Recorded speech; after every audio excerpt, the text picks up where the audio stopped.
Singapore, 1992. A 24-year-old walks onto a trading floor for the first time, ambitious and completely unsupervised. 3 years later, he will have quietly destroyed a bank that financed the Napoleonic Wars. Here's what should actually worry you. You've probably never checked your own bank statement for a full month. Nobody checked his for 3 years straight, not his bosses, not the auditors, not a single regulator. By the end of this video, you'll know the exact system one 28-year-old trader used to hide catastrophic losses from literally everyone around him, his bosses, his auditors, even his own wife.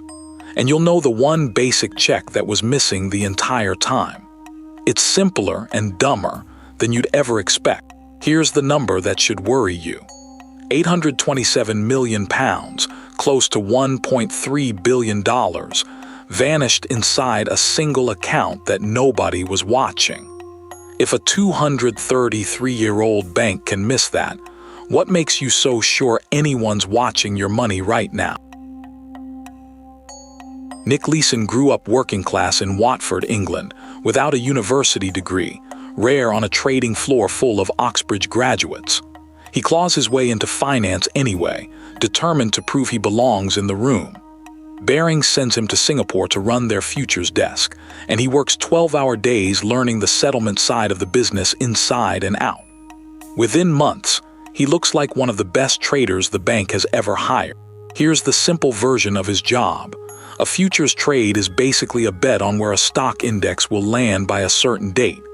Bet right, you profit. Bet wrong, you owe the difference, sometimes a lot of it. Leeson's job is to make small, safe versions of that bet, all day, every day. Here's the detail almost nobody tells you. That infamous secret account didn't start as some master plan. It started as a favor, a quiet way to bury one small, embarrassing trading mistake so nobody had to report it upward. So when Leeson makes his own trading mistake soon after, he does the exact same thing his colleague did. He hides the loss inside account 88,888 instead of reporting it upward. Nobody asks questions, because his official, visible numbers still look incredible on paper. Nobody's checking the account behind the account. Here's where it turns into a habit. Say you lose $50 gambling, so you bet $100 to win it back.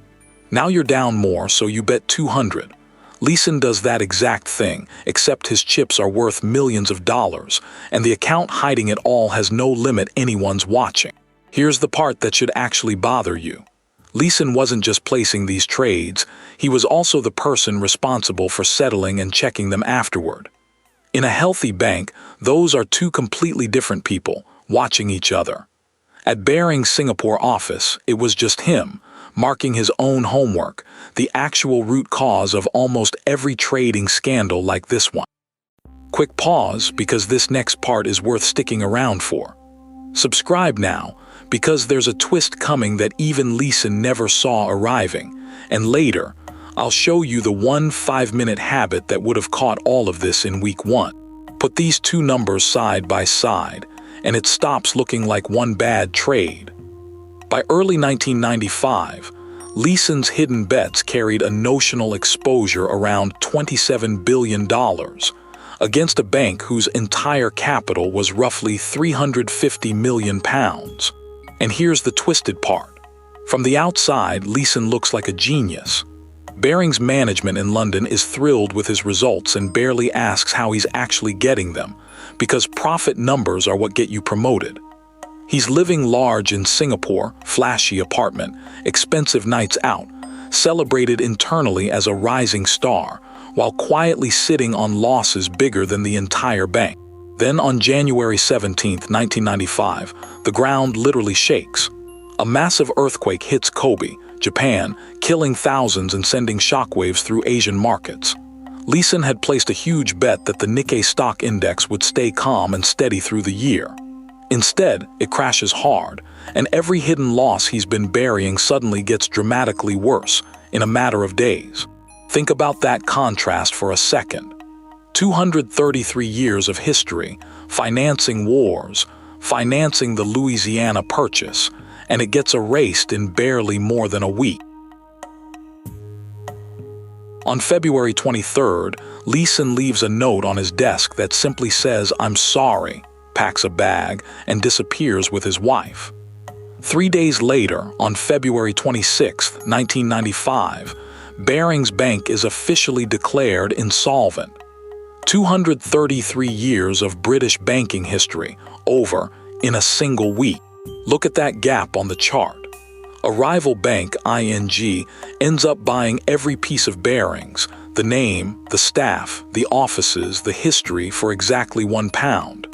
Not £1 million. One single pound in exchange for absorbing $827 million in debt. Leeson runs for days, gets caught at an airport in Frankfurt, Germany, and gets extradited back to Singapore. A court sentences him to 6.5 years in prison, and he ends up serving about 4 of them before he's released. Investigators later find that almost nobody at Barings had ever even read the full rulebook for how Singapore's futures exchange was supposed to work. Now here's why any of this actually matters to you. You are never going to run a hidden trading account inside a bank, but you probably do have money nobody's double-checking right now today. Maybe it's a $9 subscription you forgot to cancel, or a fee that quietly crept from $5 a month to $15. Small, unwatched numbers compound exactly the way Leeson's did. They just move a lot slower. So build your own version of the check Barings never had. Step 1. Open your bank app right now today, not later. Step 2. Pull up your last 2 months of statements. Step 3. Circle every single charge you cannot immediately explain. That charge is your personal account 88,888. This takes 5 minutes, and it's the single highest return 5 minutes you'll spend on your finances this month.